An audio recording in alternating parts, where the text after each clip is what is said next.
The program I work in is for students with limited or interrupted formal education. So for kids who are still kind of adapting to the formal structures of a classroom, teaching kids how to use computers has been part of the job. Also, now the computer is the classroom, so the first thing you need to do is teach them how to use it.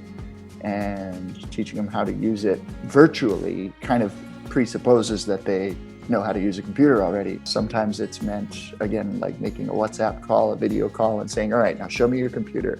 All right, see that button in the corner? That's the on button, press that. All right, things like that. You figure out where they're at, and then you push them a few steps forward. Eventually, everybody gets kind of unified on the Google Classroom model, which is what we've been using. And you can go from there. But the beginning is always, where you're just kind of getting the kinks out. Turns out necessity is the mother of invention, and at this moment in time, all of our students are,